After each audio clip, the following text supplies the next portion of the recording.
It's Bourbon Night. Hello, I'm Chad. I'm Sarah. It is day 17 of the Lexington Bourbon Society Advent Calendar. We're kind of in the home stretch here, Sarah. We only have 1 week left. Yeah, kind of sad. What do we have? We have High West, Son of Bourye. Son of Bourye. That is a fun name. I like that. That is a fun name. I like it. I like it. So this is a combination of a bourbon and a rye. They're both 5+ years, so nothing younger than 5.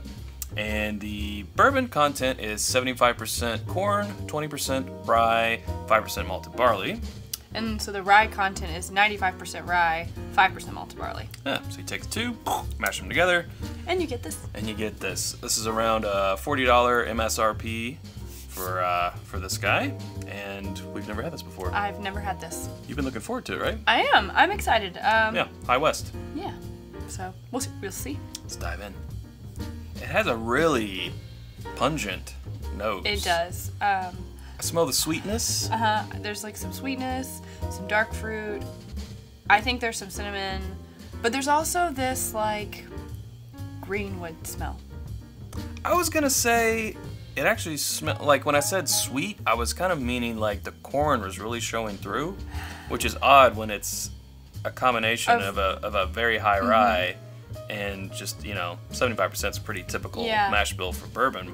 But I don't want to say it smells young, but that's kind of what the sweetness was coming across to me as. Yeah, me too. I agree. But, I don't know how to say that. But 5 years is not something I would ever say that about, No. And, for a rye, a 5-year rye is actually older in a way than a 5-year bourbon. Just because rye matures faster than bourbon. Yeah, it's interesting. I guess rye is more like a girl and a bourbon's more like a guy. It just matures faster. That's true. So pretty much you and I are the same age, so. Okay, cool. He's fine with that. Yeah. But it's still really intriguing. Like, I'm not turned off at the nose at all. Me either. I'm actually just really interested to see how this tastes like? Yeah. Well, can we find out? Let's find out. We're just going to smell it all day. Well, that's different. Holy cow. What is... Whoa. What's happening? I don't know. I need an adult. Whoa. What?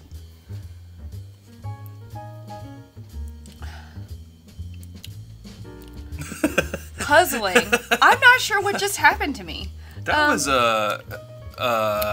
it was like you're in a slow dance, and then for 5 seconds your partner you're dancing with is like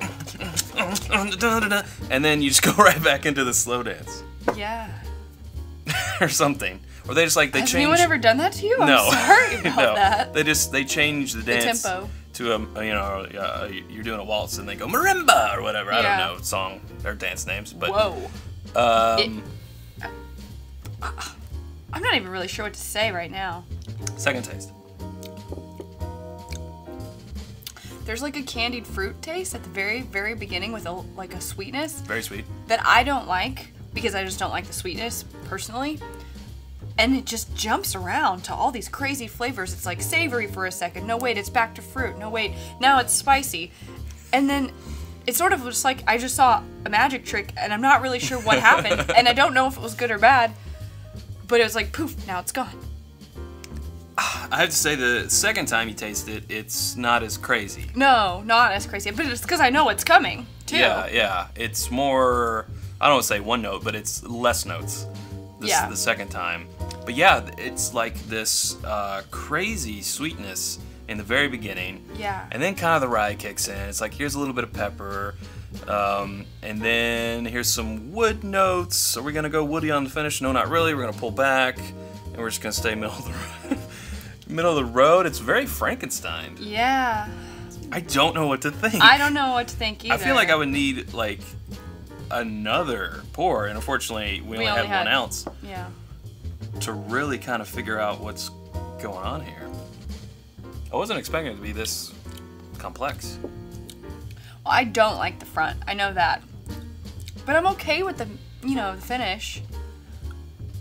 The mid palate and then the finish. Mid palate and the finish is fine with me, but the front is just like. Well, luckily the front doesn't last too long. It doesn't, but for me that's like your first impression too. Right, sure, so I don't know. And to have to go through that every single time I take a sip. Oh, Not like go through that, it's like it's misery or anything. It's just Yeah. not for me, Right. personally.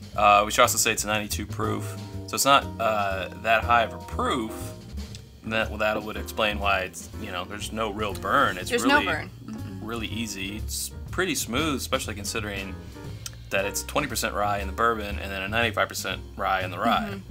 So Yeah. should be a lot of spice here. But Right, there's not as much proof, spice as I thought there would be. Well, you know, 92 but proof. proofing it down, yes. You know, I just had Larceny last night, which is 92. Now that's a wheated, albeit, so it has 0 rye. But I guess that's a terrible. I just happened to think, hey, I had a 92 last night. Good example. So that's a terrible example. So never mind that. I'm gonna leave that in. Sometimes Chad just talks out loud and then he realizes he shouldn't be talking. Well, everybody talks out loud. I'm just gonna go for a while. You just finish up the episode. No. I think I would need more of it, like he said, to get a better feel of exactly where it falls on the scale for me, but it's not at the top. I think I would like to have this later in the evening. You know, my first 1 or 2 bourbons, I think I would like more of my wheelhouse. And then, like, yeah, you know what? Give me that Bourye. Give me that Bourye. Because I want to freak my tongue out for a second.